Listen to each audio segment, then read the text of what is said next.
Hello and welcome to CCN Coastal Conservative News. We are your home for local and national news that impacts us here in the free state of Florida. I'm Allie Leger. Thank you so much for joining us tonight. Let's begin this week with Catie for CCN's Week in Review.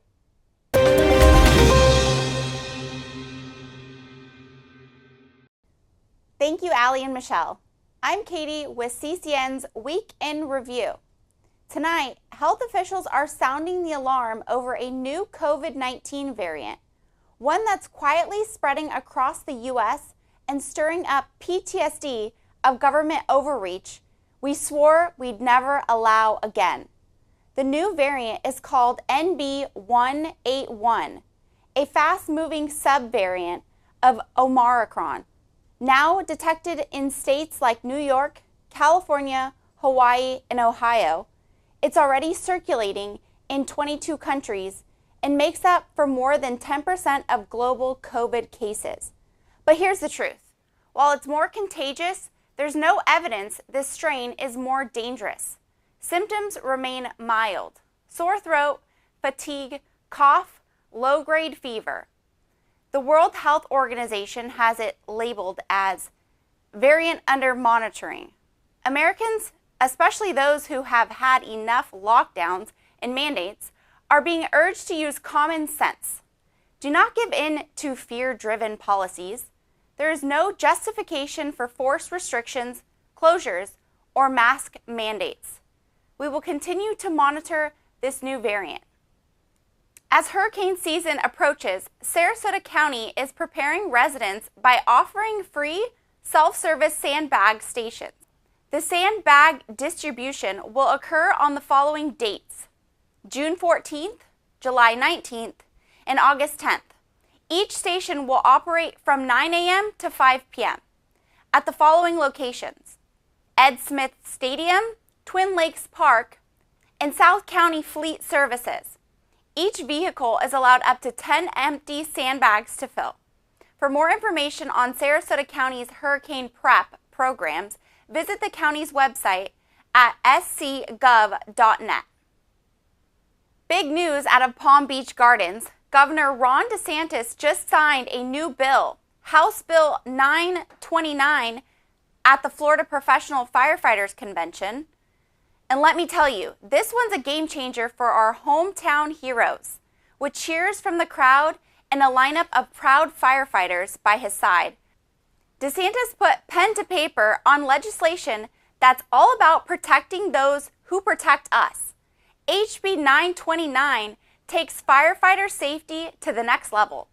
We're talking about cleaner, safer gear, no more toxic chemicals.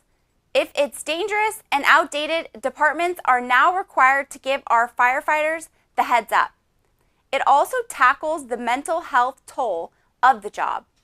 The State Fire Marshal Office is stepping in to track the risks, monitor suicide trends, and implement real prevention plans. Because being brave shouldn't come at the cost of your well-being. The bill will place mandatory limits on grueling work hours to prevent burnout. HB 929 passed unanimously and is effective July 1st. Another big win for Florida's finest, and another promise kept by Governor DeSantis. Tonight, a Florida mother's heart aches, and a community continues to search for answers. 17-year-old Ava Colleen Moore has been missing since March 26th after she left her Orlando home and never came back. Her mother states, "This is not like Ava. Her family says she's caring and deeply loved. They missed her birthday this past weekend, and every day without her has been a nightmare." Ava Colleen is 5'4" and about 163 pounds, with brown eyes and dyed black hair. If you've seen something, say something. It could be the tip that brings her home. Call 1-800-THE-LOST or the Orange County Sheriff's Department. Here we are again. It feels like every week, another predator, another arrest, and another reminder that the fight to protect our children is far from over. A 29-year-old Colton Clark of Arcadia was arrested this week facing 34 felony charges. Clark is charged with 24 counts of transmission of child pornography and 10 counts of possession of child pornography. According to the Sarasota County's Sheriff's Office, Clark was caught with disturbing content involving minors, some as young as toddlers. The investigation began in 2024, and after a tip from the Internet Crimes Against Children's Task Force, let's be clear, this isn't just a headline. This is a wake-up call. These predators are living among us. Parents, educators, and neighbors, we have to stay alert. We have to speak up, and we have to demand tougher penalties and real accountability. Colton Clark is now behind bars at the Sarasota County Jail, but this case is just one of many. If you see something, say something. Our kids are not for sale. They are not entertainment. This community is watching, and we will not stay silent. We'll continue to bring you the truth without the spin. Stay free, stay smart, and stay with CCN. Welcome back to CCN. I am Michelle Posey. Thank you, Catie, for that wonderful report. Now, next up is Raj Dorsami with our Suncoast Community segment.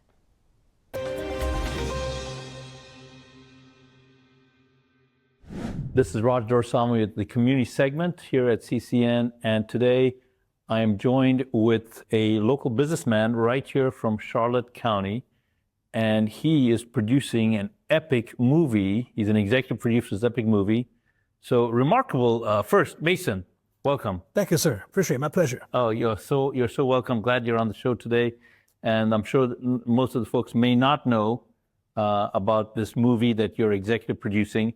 And you live here in Charlotte County, in Punta Gorda. So tell the people what you got, what you're cooking. Well, for almost 40 years now, I've had this concept, trying to explain to people why they're in the predicament they're in. And I went through decades of trying to complement and understand. I ran radio programs. I've written 19 books and lecture worldwide, trying to get folks to understand you are the reason you're where you are. You are the reason you're where you are. Nobody's fault but yours. Ah, okay. Okay. It's hard to do that. So I wrote a book, and my book's called Tribalism, is trying to give a visual explanation of why certain people stay poor, certain people stay violent. The worst, the most dangerous place to be as a black child is in the womb of your mother. Wow. And say that again? The most dangerous place for a black child, a black baby, is in their mother's womb. The abortion rate is sky high. The separation of dad and the family is sky high. The poverty rate is sky high for decades. It's been there for hundreds of years. We're still doing the same things to keep us poor, keep us angry, and we allow other people to dictate to us what our culture is, what we're supposed to do, how we're supposed to act. Someone else is telling us to do this, and we're doing it, and they're getting prosperous off of us. We're getting poor and staying poor. And all of this is all of that being captured or conveyed in this movie, Tribalism? Absolutely. It shows in detail. It's about a 14-year-old gangbanger. He's enjoying being a gangbanger. He loves the power and influence. And he goes to rob a store, and he's shot. In his field, they call it the pass. They don't know why they call it the pass. He's shot. His mother and girlfriend comes to him, and he passes away. And he wakes up 150 years in the past doing slavery. He's shot by the slave hunters now. He still remembers the future. He goes back to that plantation, now a slave. A black man, now a slave. Everybody in the future is also on that plantation. Different roles they're playing. He learns why black men disrespect black women. Because the ego, the master can come into your bedroom, take your wife out from your arms, and bring her back to you when he's done with her. You can say nothing about it. That male ego will tear you apart. So the black man had to compensate for that by making her a bitch and a whore and not worthy of it. And so the most prosperous man in the plantation was the slave breeder, who made slaves for master to raise, like public schools today. Black men make babies and leave, and welfare takes care of babies for you. Like public schools. Oh, that is sad. The same way they teach your kids the values. They teach them rap music. They teach them gang, drugs. They teach them the colors, and we're fighting each other because we've been programmed. We give our children to master. Every man, you and I both, men will not raise your kids to compete against their kids. So if you give your child to that man to raise, he's going to raise your child to work for his kid. Black men, we're the reason the inner city is the way it is, because black men rule, like every man, their community. So if we're doing this, there's something we're doing wrong. Tribalism points out in detail. The guy finally escapes. He respects black women when he meets Harriet Tubman, who leads him to freedom. He learns to respect white people when he sees who's running the safe houses, who's risking their homes to free him. Don't know him. He gets free, and he meets Frederick Douglass, who said, "You're not free. Your mama's still a slave. Your pregnant girlfriend's still a slave. Go back and free your family, then you're free." He goes back and learns who the real sellout is. We keep hearing the word in the black community, sellout. The sellout is a gang member who sells out his presence on that plantation to master, who shoots him again, and he wakes up this time in the future, back in the hospital bed, remembering everything. His whole life has changed. It's going to show America the product. We're still in slavery. The Democrats understand poverty and misery. They understand abuse. They know that if they beat you enough, believe it or not, they beat you enough, you're going to serve them better. That's incredible. And we're talking to Mason Weaver, the executive producer for a movie coming out called Tribalism. And you've got some pretty big names on this movie. You want to talk a little bit about who's? I have a great director who is a 3-time Emmy Award winning director. He's been nominated 8 other times. We have a list of actors we're talking to. We're not going to disclose their names until they sign that contract, but they're very interested in the movie. This is the Roots too. Roots woke up the black community. Wow. Roots gave us a reason to understand who we were. And this movie is dedicated to the prison mind. There's a difference between a prisoner and a slave. A prisoner is trying to get out. He get over the wall, under the wall, but a slave wants to be the best slave on the plantation, free, serving his master, not his family. We talk about why we like chitlins, why we like fried chicken. We discuss our culture is not designed by us. A culture is when you interact with other cultures and you get your food, you trade your morals. The black community was given the culture by the slave masters. So our community dedicated to being the best slave. We're going to change that. So a lot of this information that you're hearing from Mason is available on your websites. We're not through yet, but let's go ahead and let the people know what your websites are, where they can get more information about what you're talking about. Yes, we have, for my books, because I'm an entrepreneur, my books is masonweaver.com. The website is leadtheplantation.org. It's going to be an organization. We're going to bring folks in, white and black, who want to be free and tired of this mess out here, tired of being broken down, tired of being broke, tired of being trying to achieve that goal that's in your way but not available to you. Success is a cultural trait. Every culture that's successful does the same thing, whether they're Jewish, Chinese, white, Asian, whether from Africa. We're not doing what works. We're going to change this to a culture of success. To all Americans, the way to success is the same path everybody's always taken. And we're going to show them, we're going to bring them together on our side, Lead the Plantation. We're going to give them classes and courses. They're going to communicate with each other. Men are going to look for wives. Wives are going to look for husbands. And children are going to look for guidance. Just very comprehensive approach. So it's not just the movie, Mason. It's also leadtheplantation.org, which is ushering a paradigm shift. And you mentioned the pillars. So I'm going to ask you to mention those pillars again. You had mentioned that before this interview. But you talked about something I really have not heard before. And you made the statement, men looking for wives, women looking for husbands. Two different roles. Two different. Why did you say that? Why drawing that distinction? Modern society is telling females they could be co-husbands, that they can be co-manager. Men are not looking for co-managers. We're looking for somebody we can give our life for. If your man is not willing to give his life for you, he doesn't deserve to know you. If he's not wise enough to follow, he doesn't need to know you. You have to have a man that's worth. The man looks at you as worth dying for, then you should be able to live for him. And it brings harmony, it brings peace, it brings quiet. A woman cannot. It is impossible for a woman to raise a boy into a man by himself. Cannot do it. It takes a male in the family to do that.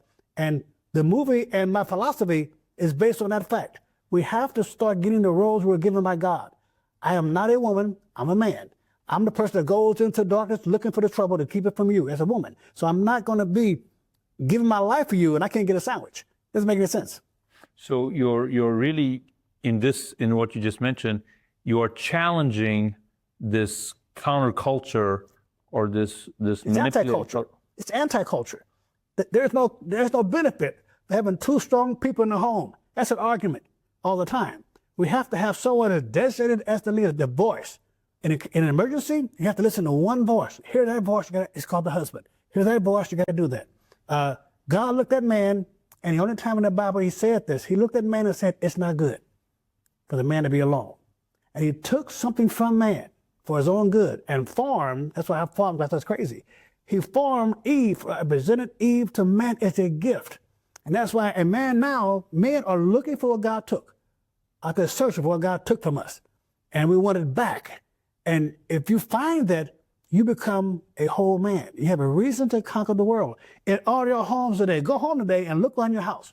Everything that you see, everything's in your home was built by a man to please a woman. The women got tired of going outside to the bathroom at night. We brought the bathroom inside the house. They got tired of dirt floors for their kids. We put hardwood floors down. Everything at home, because men, while women would do nothing. We wouldn't build a house. We'd dig a cabin, a cave, so we know that. But she demands, and we give our life. And the reason women take the man's name and raise the kids in the man's name, and we're supposed to die. We're supposed to give our life for our family, so in honor of us, they raise our kids in our name, because we're supposed to sacrifice everything we have for that female. If she's equal to us, that was last time, you go this time. We're made to give our life for her. She's made to live her life for us, and the kids are better off that way. So a lot that you're unpacking there. Again, the movie is Tribalism, and in addition to the movie, there is a whole resource that's being made available at leavetheplantation.org. Yep. We have just a few more minutes here, and what I wanted to also ask you is, you have a very distinct approach. You have a very distinct understanding on how this, the co-opting of the male role, the manipulation of the black culture politically has turned out. You've actually gone on Tucker Carlson and spoken nationally about this. For the folks that don't know about that, could you tell a little bit about where that is? And you have an idea that you want to do something in the Oval Office as well. So let's unpack those two. I would love to. Folks, we have to stop allowing the abuser to give us our culture and our language. We have to stop doing that. We have to stop allowing other people to, every time we got a problem, we go to them for help. We got to stop doing that. So on the website, we have 4 pillars, 4 things we're going to concentrate on. If you want to join our site, it's political, social, economical, and spiritual. All 4 of those things combined creates a culture of success. And you can join, you can decide you want to learn about culture or learn about success. I teach debt-free living. I'm 75 years old, don't owe nobody a dime, because there's a way to do this. It's called delayed gratification. If you're going to buy a car and you want to pay $500 for that car, then pay yourself $500 for 5 years to buy that car for cash. And then you got revenue that you can leave for your children. Every man should want to leave an inheritance for his child and grandchildren. I have inheritance. My great-grandchildren, my great-great-grandchildren will know my name because I'm leaving an inheritance. And we got to start doing that. Now, if we don't do that, someone else will. If you look at the black community, slave master never wanted an educated slave. That's why you find every black college was funded by Republicans. And no one knows that. Every inner city is funded by Democrats. Every ghetto in America. They can take over a prosperous city and make it to a slum because they get paid for that. There's money in that. If you want to be free, you follow the party of freedom. It's simple as that. If you want to be free and substantial, you follow the party that frees you. If you want to be educated, you better educate yourself. If you go to master, it's going to train you to be a good slave. We got to stop doing that. And this is a very different narrative, or truth, I should say, than what we have been told as in the American society by media. These two very different approaches from the political parties of the Democrats, political parties of the Republicans. And you actually want to take this up to the next level. You want to do something in the Oval Office. What do you have in mind? Yeah, I think it's time that we acknowledge people that help us. And I want to go to the White House and present President Trump with a plaque listing the things the Democrats have done and listing the things Republicans have done, and thanking the Republican Party for 360,000 white men that marched into the South to fight their brothers, not for money, for power, for land, but to free people in their home. It was not a civil war. They went to battle singing "My eyes to see the glory of the coming of the Lord." They are marching the battle singing God's praises. That was a crusade. It was not a civil war. And if we need to thank Republicans. Every black college was founded by Republicans. Every one of them. And Democrats have only funded Democratic ghettos. That's all they ever do. So we got to stop supporting the party of the slave master. Democrats understand what abuse will do for you. We don't understand that. We don't understand how you can beat somebody and then go to sleep in the same house. But Democrats understand the more you abuse somebody, the more loyal they're going to be to you. That's why they beat the slaves, bring in gangs, bring in drugs, bring in crime, because the more oppressed you are, the more they're going to keep voting for them for scraps. We got to stop depending on someone else. We got to develop a culture of success. White, black, Chinese, doesn't matter. There's certain things cultures do. The Jews are 2% of the population and run everything because they got a culture of success. Chinese, Italians, they have a culture of success. In the black community, we have no culture. It was given to us by master. The pig guts, the pig skin. On Christmas, they had the Christmas ham in the master's house. He threw away the garbage. So slave women took the ears and made something out of it, took the nose, took the brain, took the skin and made crackling. They took what they had to survive. We owe them a thank you, but now we're here. We no longer have to have that. Watermelon and fried chicken is popular because during the segregation, you drove somewhere, you didn't know what restaurant was going to feed you. So you brought food that wouldn't spoil in the car. Watermelon, fried chicken. That's what our culture was given to us by survival. It's time not to thrive, not survive. It's time to stop trying to earn, stop trying to learn, and start to maintain what we have. We've been given freedom. It was a high price. The biggest, the most deadly war in our history was the Civil War. We have to understand that liberty comes from you taking advantage of what someone gave you. Juneteenth is coming up. Lord have mercy, Juneteenth was not liberation of black people. It was not the end of slavery. Juneteenth was when 20,000 troops, 20,000 black troops supporting General Granger, 20,000 black ex-slaves went into the South to Texas, said this crap is over, marched up to those white folks on those fields, said those slaves are free today. It took black troops to police Emancipation Proclamation. They've enforced it, and we got to go back and thank them for it. 5 years after the Civil War, you had 5 black ex-slave Republican senators in the White House, in the Senate. We owe that to them to keep building on what they gave us. They gave us an opportunity, a chance to take our part in America. If we don't do that, we deserve what we have. We're talking to Mason Weaver. He's the executive producer of an epic movie coming up called Tribalism, author of multiple books, and also the owner of a website where he is providing resources to provide a culture shift. You can see the websites listed below. Mason, thank you very much for speaking with me. I really appreciate it. Look forward to having you again. Stay right or be left. We're going. Thank you, Raj, for that report. Next up is our political pulse segment right here on CCN. Imagine rewinding to 2020. Parents obviously can equip their kid to go to school however they want, but there shouldn't be any coercive mandates. Local school board members made a firm decision enforcing mandates that disregarded the voices of concerned parents. This virus is going after our young children. The emergency school board meeting in Sarasota dissolved into chaos as the board discussed mandating masks for students, which ultimately passed tonight. Refusing to back down, thousands gathered at the Hollow, determined to secure exemptions for their kids. With the support of dedicated doctors, they navigated every path to shield their children from mandates. Yet, despite these united efforts, a darker challenge surfaced. Doctors who issued exemptions became targets, some even losing their jobs for standing by their convictions.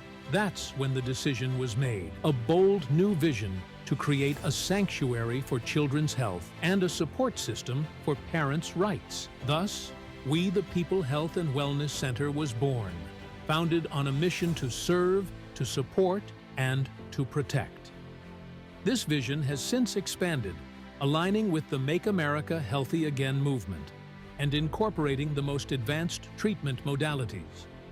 Additionally, We the People Health and Wellness Center has launched a series of transformative community-based events, each featuring a trusted expert. In December, Dr. Joseph Ladapo spoke about his new book to a packed audience. Next, Dr. Sherry Tenpenny, in an intimate lunch and learn. Still to come, Dr. Pierre Corey, Dr. Brian Artis, plus others. The new management, doctors, and staff of We the People Health and Wellness Center stand with you ensuring that no parent will ever have to face medical tyranny alone again. We are here to empower, to inform, and to support you for a healthier community.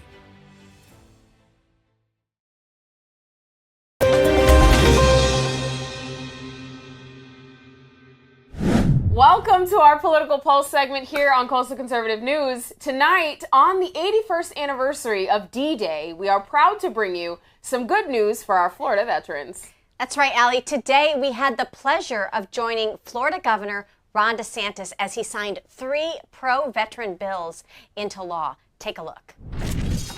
Hi, welcome to CCN. I'm Allie Leger.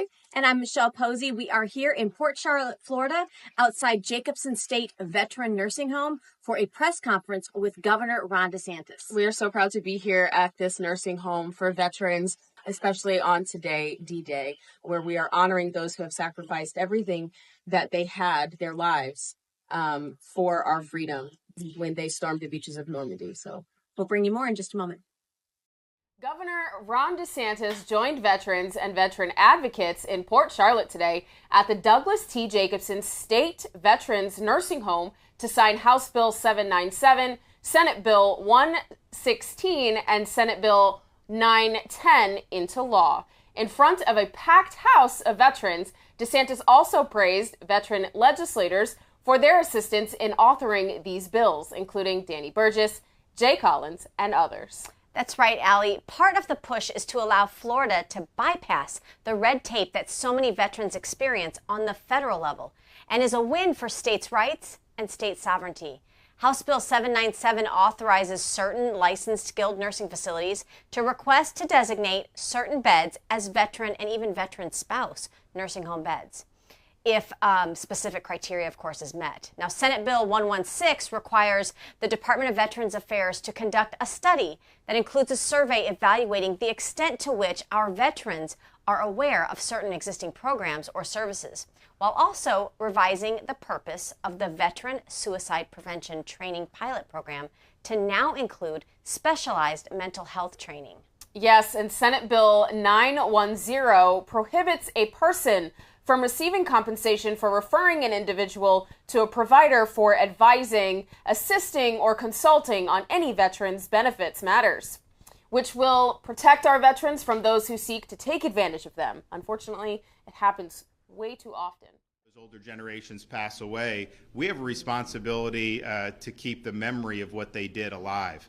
And that's one of the reasons why we're so strong on ensuring that we have really robust civics education in our schools. And we want people to know what it means to be an American. We want them to understand the founding principles of this country, but we also want to stress that those things that we hold so dear, those don't run on autopilot.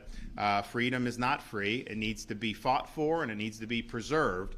And there are certain flashpoints in our country's history, and really all of human history, but in American history, where that freedom was really on the line in a big way. And June 6, 81 years ago, was one of those days.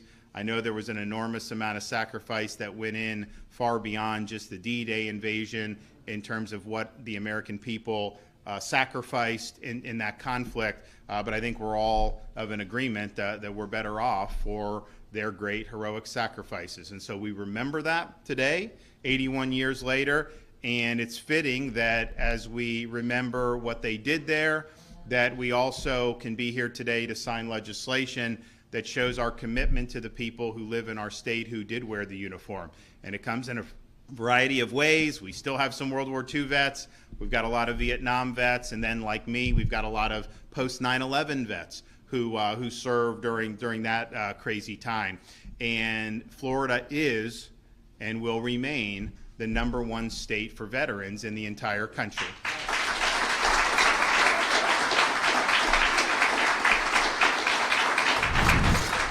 Today marks a huge win for veterans across the state of Florida, and we thank you, Governor DeSantis, for leading the way in veterans affairs. Keep it here on CCN for all the latest in political news. We'll be right back after this break.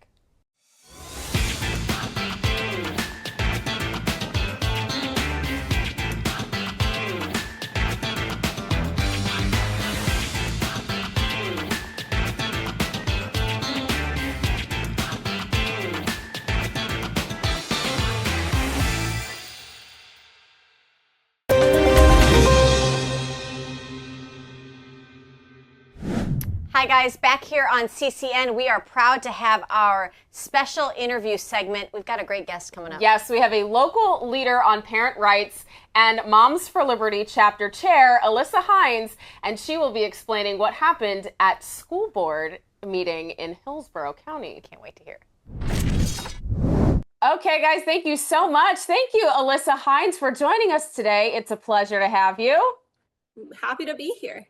Awesome. Well, tell us a little bit about your background. You are a local parent advocate. How did that start? It actually started a few years ago. I have 2 kids, and my son turned 1 right before 2020 started with all the pandemic and everything a little crazy with the mask requirements. And my kids, we've just never worn masks. We didn't really care if anyone else did. That was our decision.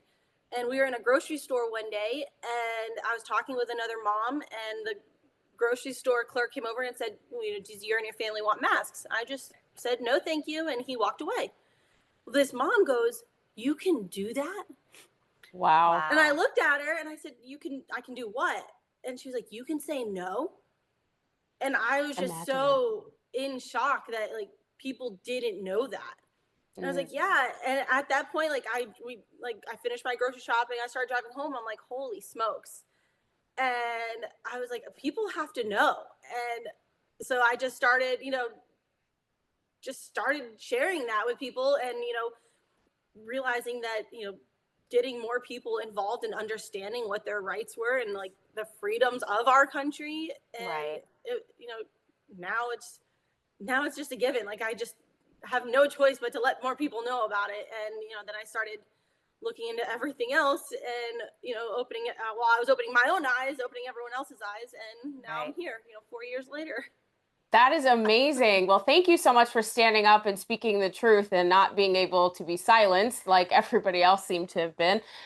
So you had a recent, not an interview, but you went to give public comment at Hillsborough County School Board. Could you tell us a little bit about that? Yeah. So last month in May, our state education commissioner, he had sent our school board and our superintendent a notice letting them know that, they still have sexual explicit material in our libraries, even though we have these laws that are now in place to remove them, and they're still choosing to keep them in there. Well, then, about a week after that letter came, our state attorney general also sent them a letter with samples of these books and asking them, letting them know that they still have them in our libraries. And then also asking our superintendent to attend our state board of education meeting in regards to this, putting them on notice, and they want an explanation of why they're willingly going against our laws now. And so we had a school board meeting, our local county school board meeting, just a couple days before the state board meeting. And we just wanted to go to, let them know that we are paying attention and, just let them know that they are in fact breaking these laws. We're not just coming to these school board meetings to, right, be annoying and just, read these books. These need to get removed and protect our kids from them. And so, Alyssa, I know Governor DeSantis has led the way, as well as Florida legislators. You as a chair for Moms for Liberty, also groups like Moms for America. Everybody's been on this fight to remove these harmful materials from our libraries and our school systems. You mentioned there's Florida statute that backs this up. There's been many bills that have been passed and codified into law here in the state of Florida, trying to protect these rights. You went to the school board meeting, as Allie said. I want our viewers to hear just a little soundbite of you addressing, as you should, your Hillsborough County School Board members. Take a listen. Hi, my name is Alyssa Phines, and as parents, educators, and community members, we share a profound responsibility to ensure our schools are safe havens where young minds can grow, learn, and thrive. It's not the public school's responsibility to provide inappropriate sexual material to students. While some of you were running for re-election, the lie you told about your hands being tied and not being up to you as the board or superintendent simply is not true. That's not my personal opinion, that's the law. Section 1006.28 Florida statutes give the school board the responsibility to choose materials for students. It is essential upon you as superintendent to ensure that these materials are age and developmentally appropriate. I'm curious how many of you have ever even opened any of those books that Julie Gebhardt has read repeatedly throughout the years here. These books go against multiple statutes, such as Section 847.0123B prohibits the provision of material that contains any matter defined in Section 847.001. Explicit, detailed verbal or narrative depictions of sexual excitement or sexual content that is harmful to minors. It is your job as a school board to keep children safe from this material. In the same section, 847.001, it states that it's against the law to provide these same books to inmates in our jails and prisons. So okay for our students, but not criminals. Children's minds are like sponges. Their early years are a time for building foundational skills, reading, math, critical thinking, and develop virtues like kindness, respect, and responsibility. Introducing sexual content, especially when it's not age appropriate, can disrupt this process, proven in our schools' below grade reading levels and low test scores. Research shows that early exposure to sexual material can lead to confusion, anxiety, and even distorted views of relationships or self-image. For students, such content can be overwhelming, pulling focus away from the innocence of children and toward adult concepts that they're not ready to process. Our schools should prioritize education that nurtures their development, not complicates it. Now, in some schools, curriculum, books, or even classroom discussions have included explicit or sexualized content under the guise of inclusivity or health education. While teaching about health and relationship has its place, it must be done with caution, ensuring the material matches the developmental stage of the child. This isn't about censorship. This is common sense. Schools must balance education with the need to protect children from content that belongs in adult spaces. As a district, you have chosen not to follow the state laws or statutes protecting our children from this content. Enough's enough. Retrain our teachers to prioritize academic excellence over controversial topics. Invest in resources that teach critical thinking and character development, and protect our children is non-negotiable. This is not about banning books, this is about following the laws. Thank you. Alyssa, if you could just tell us a little bit about what that was like being in the room, being able to speak your mind to elected representatives, and how was it received? First, I just want to reiterate, I let everyone know I hate public speaking. I'm actually in college, I failed public speaking. I get super nervous, and it doesn't matter how many times I've done it. Every single time I get super nervous, and it's crazy. But then I realize as a parent, it's more frightening to keep allowing these things to happen in our schools than just be afraid to stand in front of a few people for 3 minutes at a time. So no matter how many times we go to these meetings, it's still terrifying for me personally. But it is good to go, because even if, they don't respond to us after we talk. They don't even really acknowledge us or look at us. But there's people in that room that are listening. There's people online who are listening. And you just hope that even if it's 30 seconds, or even that's the reason why I state what bills I'm talking about. That way maybe they can go back and look them up themselves. Or, we give them the titles of these books so that maybe even if one of those people go back and look at these things themselves, that's just one more person that we have, supporting, protecting our kids in the schools. And thankfully that day we did have a lot of people who are supportive. We had a few people who have gone up and gone against us, but they've clearly never opened one of the books. Right. But it was very, I guess, enlightening that day to have more people there supporting us than against us. That's really good. So there was a situation at the board, the State Board of Education, where Van Ayers, the Hillsborough County school board superintendent, kind of got his feet dragged to the carpet and a little called out. Could you explain that a little? Yes, I think our board and our superintendent are so used to, not having anyone to explain themselves to. We have a very large county, and, they they support all of these books in our schools. And then, our state was saying enough is enough. So he had to, go all the way down to Miami for this state board meeting. He gets up there, and the first thing they say is, why are they still in there? And, it was as a positive a meeting as it was, seeing our state board of education, our commissioner up there, really calling him out and saying, how did these even get in there?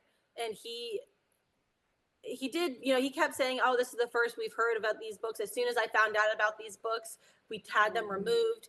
That part is a little jaw-dropping, because that is a flat out lie. Yes. Alyssa, I can't believe he said that. Well, and from what I understand, fuming. Yeah, and from what I understand, it was actually pretty funny because, of course you can allude to this a little more, but at the State Board of Education, when the superintendent was asked to read excerpts from these books, this is not book banning, this is not censorship, this is getting filth out of our schools. He wouldn't even do that because he felt like it was inappropriate, right? Yes, they asked him a few times. And he just either ignored the question, or one time he said, this is just inappropriate material. I'm not going to read this out loud. And obviously. Why is it still in the school, sir? Yeah. None of us would like to read this out loud. But, I think them really asking him over and over again and him refusing to really said something about it. What I did like is, one, he did take responsibility for, they aren't, I'm going to make sure they're removed. But then they also did support him by saying, we noticed at your local school board meeting, your school board members were the ones who are giving you the most heat about this, about removing them. Yeah. And so thankfully, they did show him, because they drilled him hard. He stayed up there very strong and, just kept letting them know he was going to take them out. Yeah. But they did give him some support at the end and said that, they will be holding all the others accountable. And they called our school board, they mentioned our school board having activists on it to, that's not a seat where activists should be. And that's District 3, by the way, for our people that are watching. It's District 3, and the representative is Jessica Vaughn. She has got to go. She is a part of the Democratic Socialists Club, and she has no place sitting on our school board. So if you would like to get rid of her, please make sure you reach out to coastalconservativenews.com, and we'll help you figure out how to do that. Absolutely. And Alyssa, if you could just let our viewers know, first of all, where they can contact you. If let's say they find themselves in Hillsborough County and they want to help you, they want to get involved, or they want to know how to duplicate this in another county throughout the state, how can people get a hold of you? Where can they follow you? So we do have a public and a private Facebook group they can search us for. We have a website, momsforliberty.org/Hillsborough County. And then they can also email me at m4lhillsborough@gmail.com. That is so cool. Thank you so much, Alyssa, for coming on and explaining all the wonderful things you guys are doing in Hillsborough County, trying to get our elected representatives on our school board held accountable for what they're doing. So make sure you guys keep it here. We'll be right back with more CCN. Wow, it's hard to imagine that this is not just common sense and that it's happening right here in the state of Florida, Allie. Absolutely. Well, keep it locked right here. We'll have more CCN right after this. Hey everybody, it's Allie Leger with Zach, and we are going to do a little procedure here. I partner with We the People to do, primarily I've been doing stellate ganglion blocks here. So we do this nerve block that is about right here in the neck. Really helps relieve a lot of chronic symptoms and calms down that sympathetic nervous system for people with anxiety, PTSD. It can even help regain taste and smell for people with long COVID symptoms as well. Very safe procedure. It has to be there because you have a little bundle of nerves called your stellate ganglion. That's right about here. Okay. I do everything under ultrasound guidance. So I'm in real time seeing where the needle tip goes, and it's only a couple cc's of either lidocaine or a longer acting local anesthetic. And then I monitor the patient for about 15-20 minutes afterwards, and they're good to go home.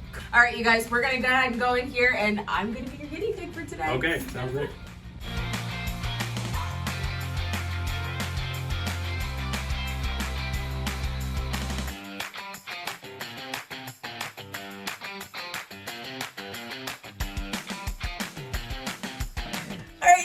We are back. The procedure's done. So it does feel a little strange. It does feel like a lot of pressure.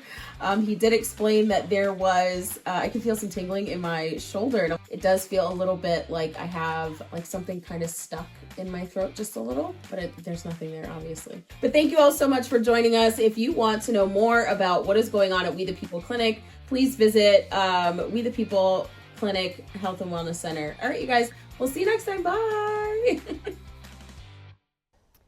Welcome back to Coastal Conservative News. Now here is Kevin Gamble with this week's Faith in Focus.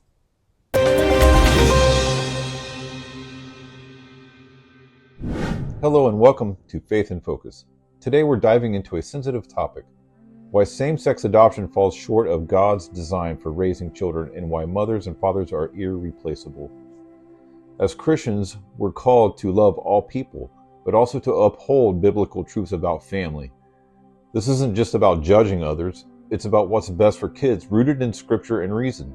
Let's get started. From a Christian perspective, the family is a divine institution, established by God in Genesis 2:24, where he ordained marriage between one man and one woman, creating the foundation for raising children. This isn't just tradition, it's God's blueprint. Mothers and fathers each reflect unique aspects of God's character. Mothers often embody God's nurturing, compassionate side, as seen in Isaiah 66, verse 13, where God compares his comfort to a mother's. Child psychology, like John Bowlby's attachment theory, supports this, showing that maternal warmth fosters emotional security in early childhood. Mothers provide a safe space for children to process feelings and to build trust. Fathers, meanwhile, reflect God's strength and authority, as in Psalm 103:13, where a father's compassion is likened to God's. Fathers often instill discipline, encourage risk-taking, and model leadership. A 2013 study in the Journal of Marriage and Family found that fathers' rough and tumble play helps kids develop self-control and resilience.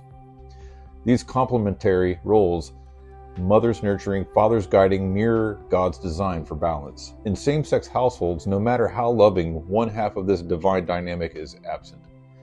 Two mothers or two fathers can't fully replicate the unique contributions of the opposite gender, leaving a gap in God's intended order for raising children. Children need both a mother and father to fully understand their identity and place in God's creation. Ephesians 5:22-33 outlines distinct roles for husbands and wives, which extend to parenting. A mother and father model how men and women interact in love and respect, preparing children for healthy relationships. A 2017 study in developmental psychology found that kids raised in opposite-sex households often show stronger interpersonal skills in adulthood, particularly in understanding gender dynamics. Without this model, children may struggle to grasp biblical masculinity or femininity, relying instead on secular influences like media, which often distorts God's truth, and we see that every day. Boys need fathers to learn what it means to be a godly man, courageous, responsible, and sacrificial. Girls need mothers to model biblical womanhood, strength, grace, and nurturing. While same-sex couples might involve other role models, this isn't the same as daily life with a mother and father under one roof. Proverbs 22:6 urges us to train up a child in the way he should go.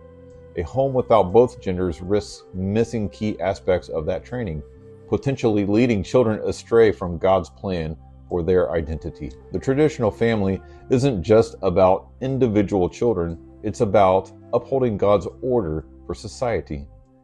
Malachi 2:15 says, God seeks God leniently offspring from the union of man and woman, showing that family structure matters to him. For centuries, the mother-father-child unit has been the bedrock of stable, God-fearing communities and contributing to human flourishing. Same-sex adoption, while often driven by love, prioritizes adult desires over God's design for children. Every child deserves a mother and father, not because same-sex couples lack commitment, but because God's plan is non-negotiable. Some point to studies like a 2015 social science research meta-analysis showing slightly higher emotional and behavioral issues in children from same-sex households. While not definitive, this raises concerns about deviating from God's model. As Christians, we trust Scripture over human experiments. Romans 1:26-27 warns against rejecting God's natural order, and redefining family risks undermining the biblical values that hold society together. As Christians, we measure parenting against God's standard, not human outcomes. Single parents often do incredible work, yet we don't call single-parent homes ideal. Similarly, same-sex households cannot fulfill the biblical model of a family. Love alone doesn't replace God's design. Adoption exists to give children the closest approximation to that design, a mother and a father, not to affirm adult choices. Matthew 19:4-6 reaffirms God's intent for male and female in marriage and by extension in parenting. In closing, same-sex adoption falls short of God's plan for children who thrive best under the unique complementary care of a mother and father. Scripture and science both affirm that men and women bring distinct gifts to parenting, nurturing and strength, empathy and discipline that reflect God's character and shape well-rounded kids.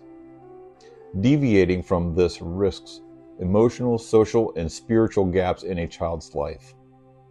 As Christians, we're called to love all while upholding God's truth. Let's prioritize children's needs and defend the biblical family as the foundation of a godly society. Thanks for joining me, and God bless you. Thank you, Kevin, for keeping our faith front and center this week. Well, that's it for us this week on CCN. Make sure you follow Coastal Conservative News on all platforms for all the latest. And if you have a story you would like for us to cover, send us a message to contact@coastalconservativenews.com. We'll see you next week, guys. And don't forget to do your local civic duty. Local action equals national impact. And we'll see you next week at 7 p.m. right here on CCN.